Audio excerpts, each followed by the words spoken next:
Dear बच्चों, तो आज नेक्स्ट लेक्चर में हम लोग मिले हैं।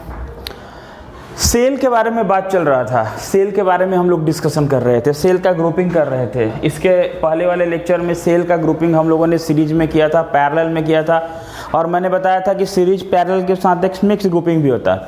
मिक्स ग्रुपिंग में हम आते हैं, हो सकता है आज के लेक्चर में आए, बट सेल का जो ग्रुपिंग किए थे लास्ट लेक्चर में आपने देखा होगा कि जो भी सेल हमने लिया था उस सेल का ईएमएफ सेम था, सेल का इंटरनल रेजिस्टेंस भी सेम था। ठीक है, same EMF same internal resistance. आज हम लोग क्या बात करेंगे?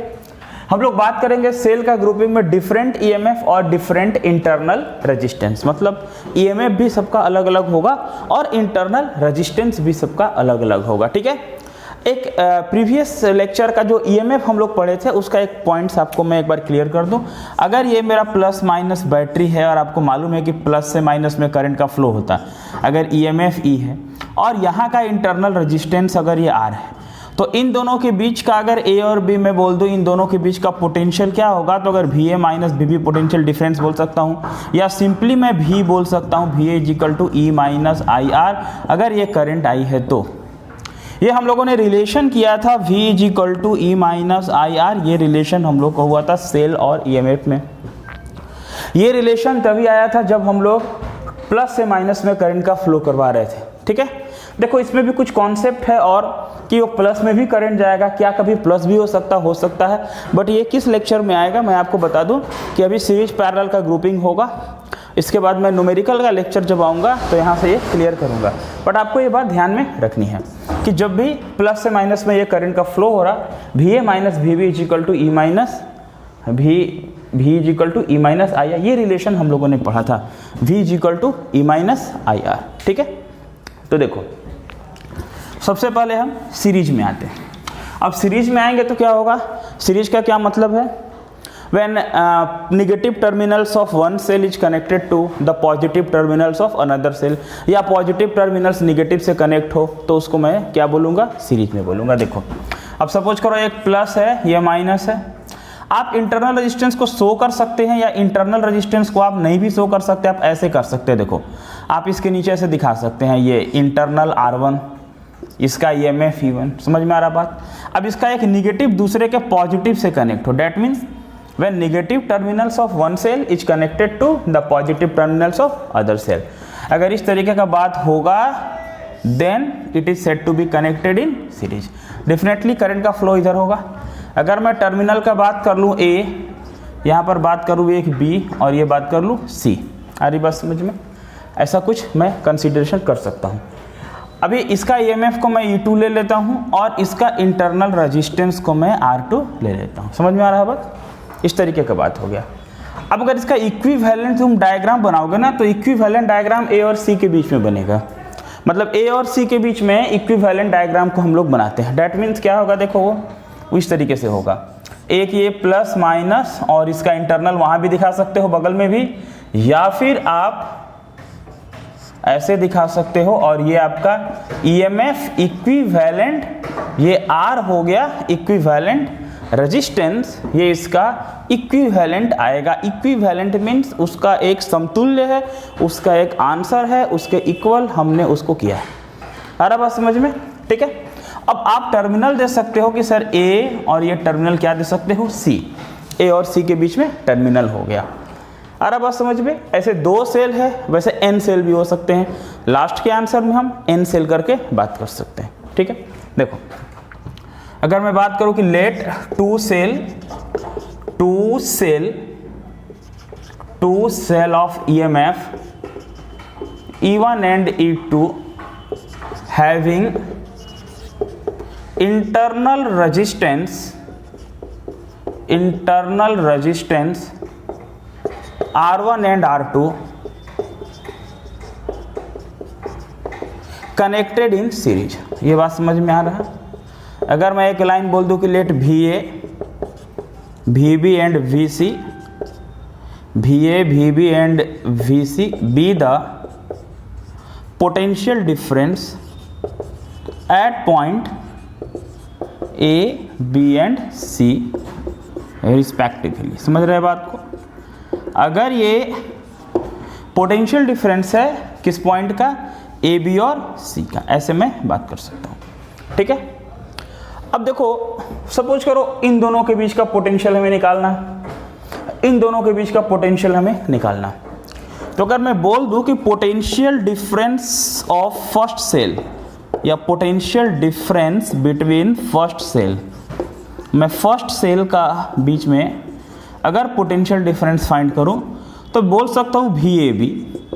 आप उसको V A minus V B भी बोल सकते हैं, वी ए बी को। आ रहा बस समझ में, वी ए बी ए से बी है, अब V A minus V B या V B minus V C, ऐसा कुछ नहीं, but V A minus V B, और वो होगा E one minus I R one. इस लाइन को समझना, E one minus I R one, समझ रहे बात को, E one minus I R one, इस तरीके से बात होगा, है ना। तो वी ए बी का V A minus V B का E one minus I R one क्यों हुआ, अभी मैं बताया, potential difference V is equal to E minus I R, समझ रहे बात को। देखो सिमिलरली अगर मैं वी बी सी का बात करूं तो V B minus V C E two minus I R two, देख लो। अगर मैं बी सी का बात करूं, बी से सी के बीच का, तो क्या होगा, V B minus V C E two minus I R two. Clear है। हमें क्या फाइंड करना, हमें फाइंड करना ए सी, पूरा जो सेल है उस सेल के बीच का पोटेंशियल, समझ रहे हैं बात को ना, पूरा सेल के बीच का। तो मैं अगर वी ए सी बोलूँ, वी ए सी सपोज करो वी ए सी, तो क्या ऐसे बोल सकता हूँ, देखो तो V A minus V B plus V B minus V C, क्या होगा बाबू इससे, देखो वी बी और वी बी कैंसल, चला गया वी बी, बच क्या गया V A minus V C, ठीक है। देखो तो V A minus V B का वैल्यू बताओ, सामने आपका E one minus I R one, E one minus I R one, इसका value E two minus I R two, इस तरीके से। अब अगर ई वन और ई टू को एक साथ ले लिए और माइनस आई कॉमन ले लेता हूँ, अगर इन दोनों में minus I R one minus I R two minus I common ले लेता हूँ, तो R one plus R two, ये वी ए सी का एक वैल्यू निकल गया, मैं इसको इक्वेशन बन कर सकता। आ रहा बात समझ में।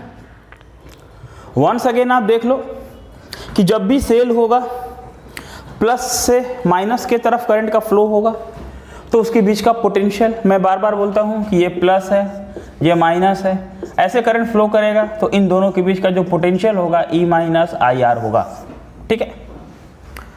आ रहा बात समझ में। तो ये एक बात है, इस फॉर्म पे मैंने लिया। अब देखो क्या है, मैंने इक्विवेलेंट किसे लिया, इक्विवेलेंट देखो, इसके बाद मैं यहाँ जाऊँ, कोई प्रॉब्लम, यहाँ बोल दो कि if E Q and R E Q be the equivalent EMF and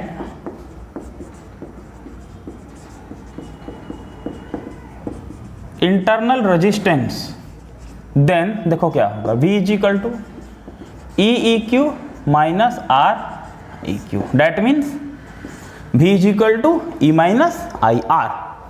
तो इक्विवेलेंट के प्लेस में ये हो गया, समझ में आ रहा है बात। तो अब इसके साथ इसको कंपेयर कर दो, कंपेयर कर दोगे। अब वी ए सी मीन्स क्या, ये ए से सी के बीच का ही तो है, ठीक है ना, ए से सी के बीच का है। अब आप अगर कंपेयर कर दोगे तो क्या देखोगे, देखो देयरफॉर फ्रॉम इक्वेशन 1 and 2 अगर बात कर दे, फ्रॉम इक्वेशन 1 and 2 तो क्या देख रहे हैं, देखो 1 and 2 में ई इक्विवेलेंट है। आप जगह तो है नहीं बाबू, फिर भी आप लिख सकते हो, कुछ खास नहीं है, समझ सकते हो।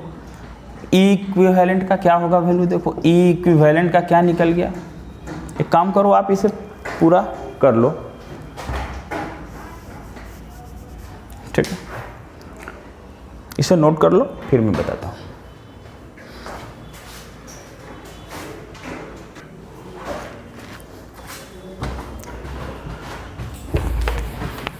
तो इक्विवेलेंट कितना निकल गया, देखिए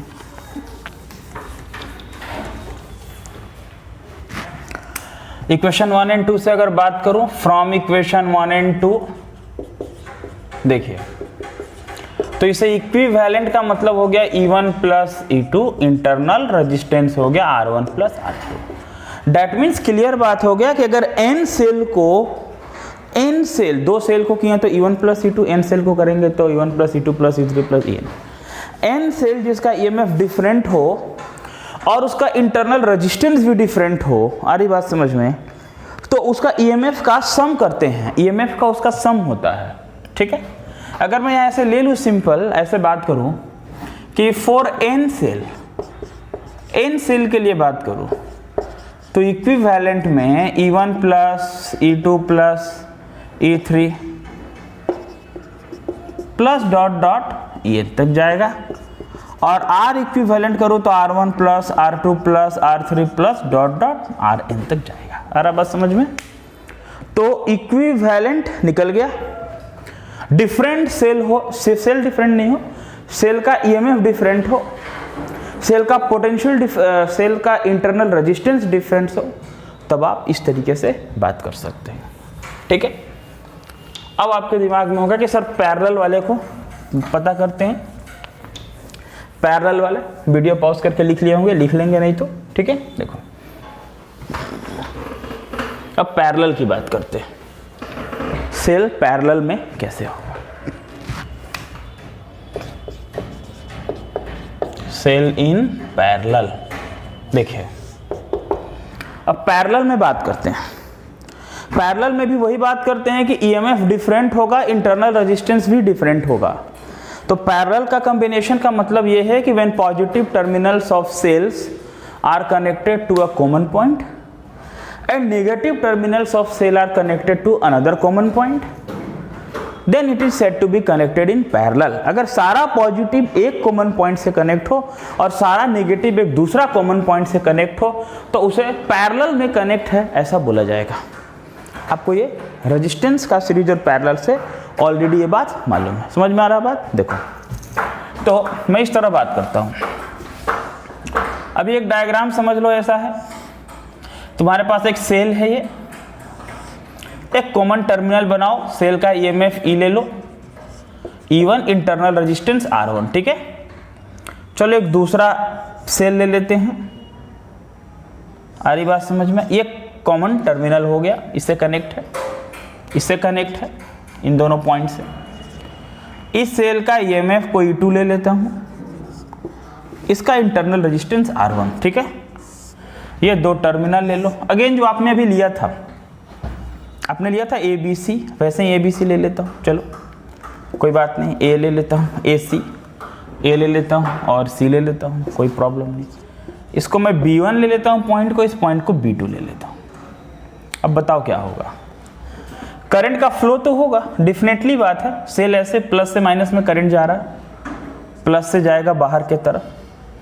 तो आपको मालूम है ना कि प्लस पैरेलल में करंट डिवाइड होता है, तो डेफिनेटली ये करंट I है, ये करंट भी I है। तो जब ये जाएगा, मान लो सेल E1 से जो फाइंड हो रहा है I1 और जो सेल E2 से जा रहा है मैं उसको I2 बोल देता हूँ। ऐसा होगा कि I is equal to, that means I is equal to I1 plus I2, cell is divided, cell divide होगा। आपको मालूम है कि पैरेलल कॉम्बिनेशन में करंट का वैल्यू डिवाइड होता है और वोल्टेज सेम होता है। ठीक है ना, क्लियर है ना बात? ठीक है, देखो तो भी A और C, ये EMF E1 EMF E2, अगर आप इक्विवेलेंट बनाना चाहो तो देखो इक्विवेलेंट का तो मतलब आपको पता ही है, सिंपल, एक EQ और उसका इंटरनल रेजिस्टेंस REQ, बस इक्विवेलेंट हो गया बात। फिर वही कंडीशन मैंने लिया, मतलब प्लस से माइनस में करंट जा रहा, ठीक है, that means V is equal to E minus IR। ये कॉन्सेप्ट ही यहां भी लगने वाला है, क्लियर है? आप इसका कंसीडर कर लेना जैसे मैंने सीरीज में किया था। देखो डायग्राम आपके सामने, समझो अच्छे से। अब मैं बोलता हूं पोटेंशियल डिफरेंस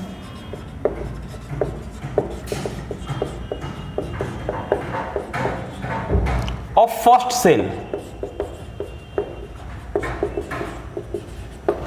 अगर मैं फर्स्ट सेल का पोटेंशियल डिफरेंस बात करूं, देखो फर्स्ट सेल और फर्स्ट सेल का मैं अगर पोटेंशियल डिफरेंस बात करता हूं तो V इज इक्वल टू क्या होगा, B1 और B2 है, that means VB1 minus VB2, देख लो B1 और B2 उसके बीच का ये फर्स्ट पोटेंशियल डिफरेंस, सेकेंड वाला के लिए भी B1 और B2, तो VB1 माइनस VB2 इसका वैल्यू क्या होगा बताओ, ये जो VB1 minus VB2 that means ये पोटेंशियल डिफरेंस भी ही है, ठीक है, V इज इक्वल टू, क्योंकि पोटेंशियल सेम रहना, E1 माइनस I1 R1, देखो V is equal to E minus IR, ठीक है, तो V1 is equal to V is equal to V1 नहीं, V is equal to V1 नहीं होगा, तो V is equal to E1 minus I1 R1, slow जा रहा हूं समझना अच्छे से, ये डिफरेंस बता रहा, कोई मीनिंग नहीं है इसका, इन दोनों के बीच का पोटेंशियल सेम होगा, ऐसा न्यूमेरिकल में मैं प्रूफ करके बता दूंगा, ध्यान रखना, ठीक है, ऐसे कॉन्सेप्ट ये, इन दोनों के बीच का पोटेंशियल सेम है, तो इन दोनों के बीच का भी, यानी E1 ये पोटेंशियल E1 का सेल का पोटेंशियल E2 के सेल का पोटेंशियल, तो E1 निकालते हैं, B1 B2 ऐसे, E2 निकालेंगे, इधर से बात करते हैं, तो देखो अगर यहां से मैं इसको लाऊं ऐसे, तो भी इसको यूज है भी, तो क्या होगा देखो, अगर मैं लाऊं तो I1 R1 इधर लाता हूं E1 माइनस V, सर क्यों लाता, क्योंकि I1 निकालना, I1 is equal to E1 minus V by R1, इसको equation 1, now potential difference of second cell, second cell का मैं बात करूं, V is equal to again VB1 minus VB2, ये डिफरेंस बता रहा, E2 माइनस I2 R2, अब इसको इधर लाएंगे तो देखो I2 R2 E2 minus V, again E2 minus V by R2 equation 2, I1 I2 find हो गया, ये इधर से भी लाए से, ये इधर से भी लाए से, ठीक है, देखिए टोटल करंट का बात करूं अगर हम, तो total current I is equal to I1 plus I2, समझ रहे बात को, I1 का वैल्यू देखिए कितना है, E1 minus V by R1, E2 minus V by R2, I is equal to, ठीक है, क्लियर है ना, यहां आ जाता हूं, थोड़ा जगह है देख लो, फिर नेक्स्ट में, तो I इज इक्वल टू, अगर मैं ऐसे कर दूं E1 by R1 minus V by R1 plus E2 by R2 minus V by R2, I is equal to E1 R1 plus E2 R2 एक साथ ले लेता हूं, और माइनस कॉमन ले लूं अगर V बाहर, तो 1 by R1 plus 1 by R2, clear है ना, अभी इसका एक्सप्रेशन करना, ठीक है, आप इसे पूरा लिखो,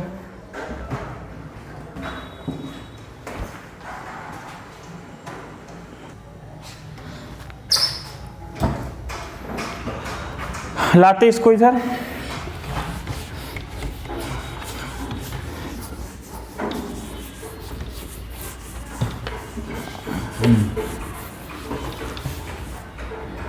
देखिए इसको लाएंगे, ये I इज इक्वल टू हमारा है, V लाएंगे इधर, तो V माइनस है जो प्लस हो गया, 1 by R1 plus 1 by R2 is equal to E1 by R1 plus E2 by R2, ये माइनस I चला गया, समझ रहे बात को, इसको लाए इधर और ये I चला गया उधर। अब देखना, अगर हम यहाँ पर एलसीएम ले लें R1 इंटू R2, ये ऊपर हो जाएगा R2 प्लस R1, क्लियर है ना, समझ रहे बात को।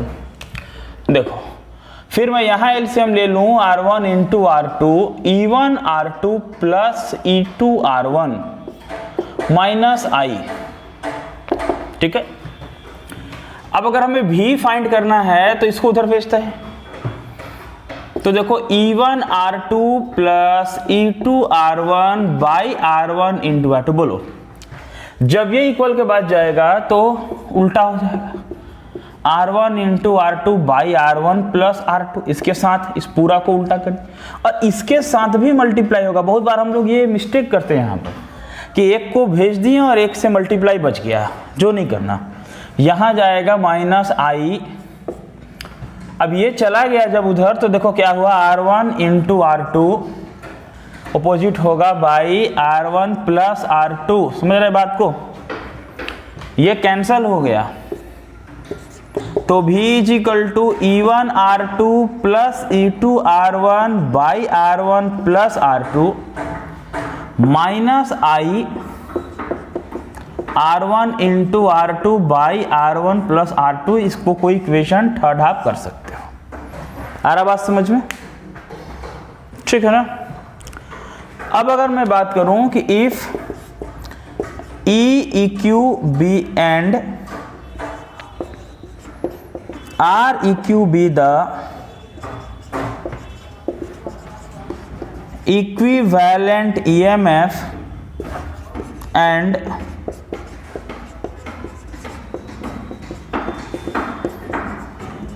internal resistance, then V is equal to E EQ minus I RQ। आपको मालूम है ना ये बात, V is equal to E minus I R। अब अगर आप इसको कंपेयर करें इन दोनों को from equation 3 and 4,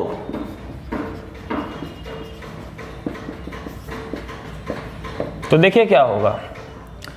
equivalent EMF कितना हो गया, इक्विवेलेंट ईएमएफ इसके प्लेस में, ये देखो ये हो गया, कंपेयर करो, और इंटरनल रेजिस्टेंस का भी। तो इक्विवेलेंट का हो गया E1 R2 plus E2 R1 by R1 plus R2, और इंटरनल रेजिस्टेंस का हो गया R1 into R2 by R1 plus R2। ये फाइंड हो गया तुम्हारा फाइनल आंसर। क्लियर है ना। तो सीरीज का, तो सेल का सीरीज और सेल का पैरेलल का आइडेंटिकल था तो, और अनआइडेंटिकल था तो। आइडेंटिकल का मैंने इसके पहले लेक्चर में किया था और अनआइडेंटिकल का मैंने आज किया। अब एक मिक्स ग्रुपिंग का थ्योरी बचा, उसके बाद बहुत ही इंटरेस्टिंग न्यूमेरिकल बचा है, ठीक है। लिखिए इसे।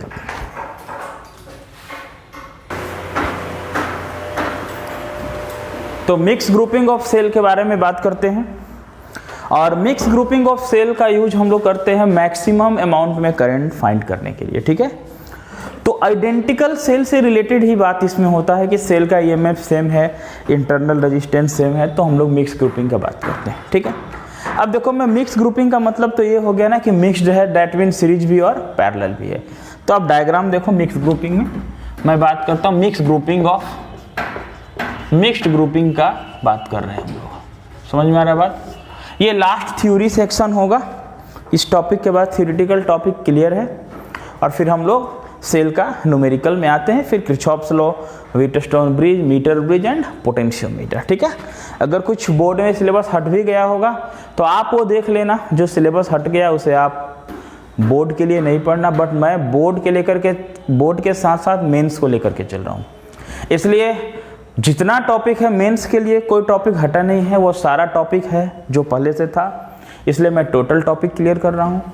आप बोर्ड वाले देख लेना किस टॉपिक को बोर्ड में है नहीं है, वो आपको मिल जाएगा। देखो अभी मैं बात कर रहा हूँ ये डिफरेंट टाइप्स का। अगर मैं बोलूँ कि एक ये नंबर ऑफ सेल है, सपोज करो ये सेल, नंबर ऑफ सेल ऐसे करके एन सेल है, ये एन सेल है, कनेक्टेड है, सपोज करो।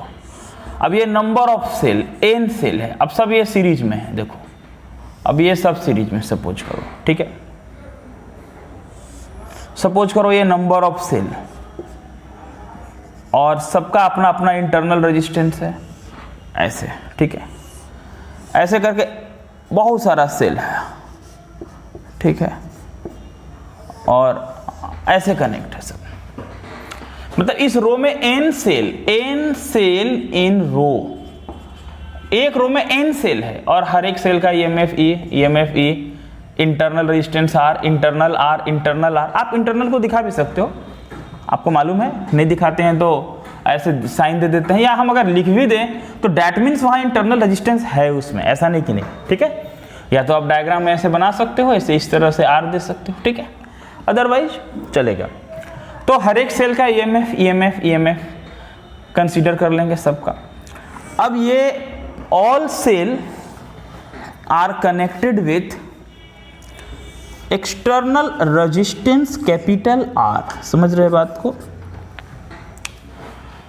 अभी ये n सेल इन रो और ये m कॉलम, देखो रो और कॉलम का मीनिंग समझो, n रो m कॉलम, n रो यानी n रो में सारा सेल है, हर एक सेल का EMF E, internal resistance R, ठीक, और m कॉलम है। मान लो अगर मेरे पास एक रो में 10 है और 10 रो करते करते 5 कॉलम है, तो टोटल नंबर ऑफ सेल 50। तो क्वेश्चन आता है किस तरह से नंबर ऑफ सेल को अरेंज करें ताकि मैक्सिमम करंट मिले। मिक्स ग्रुपिंग में मैक्सिमम करंट मिलता है। अब कैसे मिलेगा हम लोग समझते हैं, पहले थ्योरेटिकल बात करते हैं। और ये करंट का फ्लो हो रहा है, ऐसे ये करंट का फ्लो हो रहा, ठीक है। आपको मालूम है प्लस से सारे ब्रांच से करंट आ रहा, अगर करे तो I1 I2 I3 ये इस तरह जाएगा सारा। तो n cell in a row and m column, that means अगर टोटल नंबर ऑफ सेल का हम बात कर लें तो टोटल नंबर ऑफ सेल हो गया mn सेल हुआ, बोले ना, अगर 10 है और 5 है तो 50 सेल हो गया। अब यहाँ करंट फाइंड करना, करंट फाइंड करने के लिए टोटल EMF चाहिए और टोटल इंटरनल रेजिस्टेंस भी चाहिए। देखो बताना, बोलते हैं EMF of n cell in a रो, एक रो में n सेल का EMF क्या होगा, तो सीरीज का याद करो, E plus E plus E plus E n term NE, that means ये E गया वहां तक तो ये हो गया NE। अब ये तो पैरेलल है और हमको मालूम है कि पैरेलल कॉम्बिनेशन में वोल्टेज सेम होता, EMF सेम होता। तो पैरेलल अगर इसका NE है तो इसका भी NE, इसका भी NE, इसका भी NE, मतलब पूरा का NE। दैट मीन्स आप पढ़े होंगे कि EMF of m cell is equal to EMF of a single cell parallel में। तो पैरेलल कॉम्बिनेशन में क्या होगा, पैरेलल कॉम्बिनेशन में जो सेल है, पैरेलल कॉम्बिनेशन में जो सेल का EMF होगा जो एक ब्रांच में सभी में होगा, तो एक में NE, दैट मीन्स अगर मैं बोलूं कि total EMF of cell in combination, इस कॉम्बिनेशन में कितना EMF होगा, तो NE ही होगा। सिमिलरली अगर मैं बोलूं कि internal resistance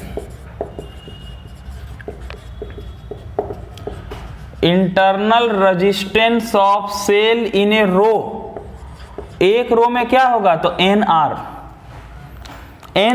R plus R plus R plus R n term, that means NR होगा। आ रहा बात समझ में। अब NR हो गया, टोटल इंटरनल रेजिस्टेंस का अगर बात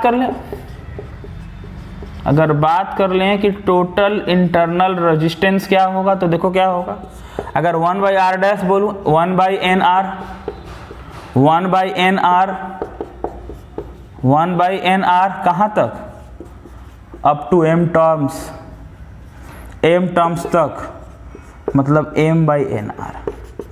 वो नहीं ना सबका इक्वल होगा। पैरेलल में रेजिस्टेंस कैसे निकालते हैं, पैरेलल में रेजिस्टेंस निकालते हैं ना, 1/r is equal to 1/r1 plus 1/r2 plus 1/r3 ऐसे करके निकालते हैं ना।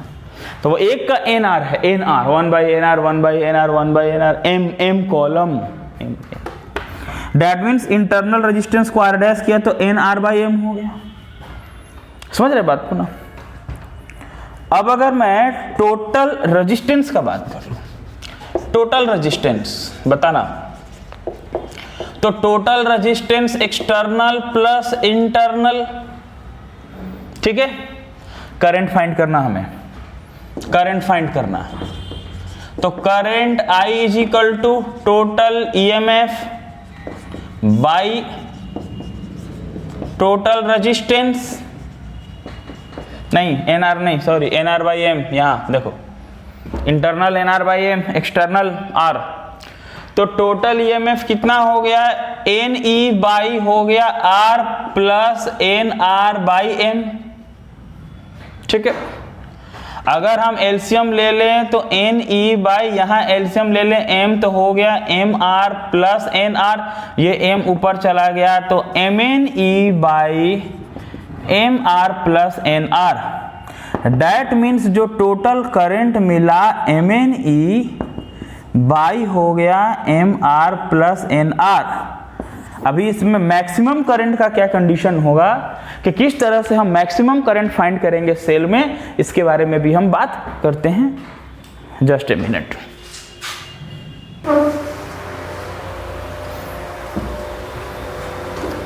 देखो, तो जो करंट का वैल्यू हमारा आया है I is equal to MNE by MR plus NR। अब आप बताइए, current will be maximum, current maximum होगा कब, जब रेजिस्टेंस कम होगा तभी ना करंट ज्यादा होगा। MR plus NR will be minimum, that means जो यहाँ रेजिस्टेंस का वैल्यू है कम होगा तो ये I मैक्स हो जाएगा। अब कंडीशन ये है कि इस रेजिस्टेंस का वैल्यू कम तभी होगा जब टोटल एक्सटर्नल रेजिस्टेंस इक्वल होगा टोटल इंटरनल रेजिस्टेंस का, यानी मिक्स ग्रुपिंग में, मिक्स ग्रुपिंग में when total internal resistance of cell is equal to the total internal resistance then current will be maximum। समझ में आ रहा है बात।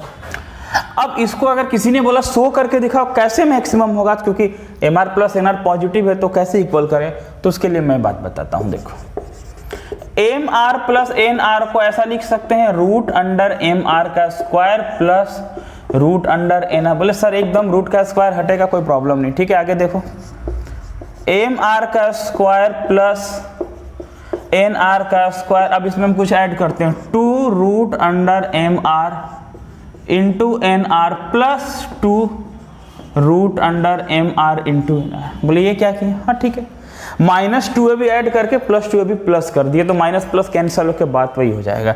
आपको मालूम है फिजिक्स मैथ में बहुत कुछ हम लोग करते हैं। देखिए, तो ये माइनस और ये प्लस कैंसिल होगा, फिर वही बात चलाएगा। अब अगर यहां तक को कंसीडर करो तो a square plus b square minus 2ab, उसका फॉर्मूला होता है a माइनस बी का होल स्क्वायर। आ रही बात समझ में?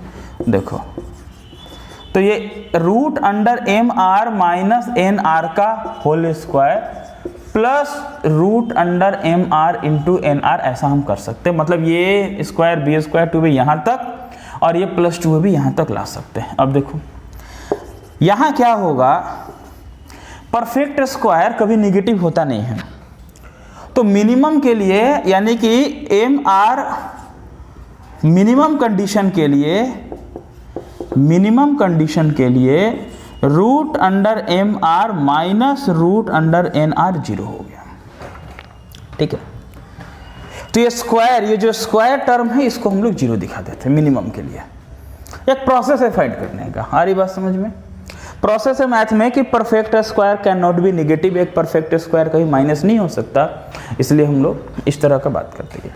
अभी आप इसको ऐसे भी दिखा सकते हैं, square is equal to 0, square जाके 0 हो गया, root under MR minus root under NR is equal to 0, that means root MR is equal to root NR, MR is equal to NR। देखो ये कंडीशन है, ये इंटरनल रेजिस्टेंस एक्सटर्नल का equal होगा ना तो मैक्सिमम करंट फ्लो करेगा इस कॉम्बिनेशन में।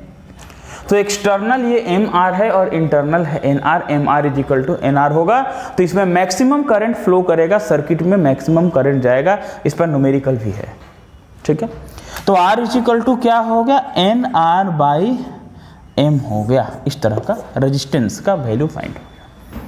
आप यहाँ से कंफ्यूज मत करना, ये तो समझ रहे स्क्वायर कर रहे, स्क्वायर ए स्क्वायर बी स्क्वायर 2ab, ये एक प्रोसेस है कि मिनिमम के लिए इन दोनों का इक्वल दिखाने के लिए ऐसा बात किए कि ये स्क्वायर इक्वल टू 0 हो गया, ठीक है। क्योंकि देखो ये क्या होगा, product plus root root cancel हो जाएगा, मतलब रूट दोनों चला गया तो m रूट कैंसिल नहीं होगा, mn r रूट के अंदर जाएगा, इस टर्म से मतलब है नहीं हमें। इसको 0 मैंने दिखाया तो mr माइनस nr 0 चलाकर 0 equal mr is equal to nr, ये कंडीशन को हमको लाना था।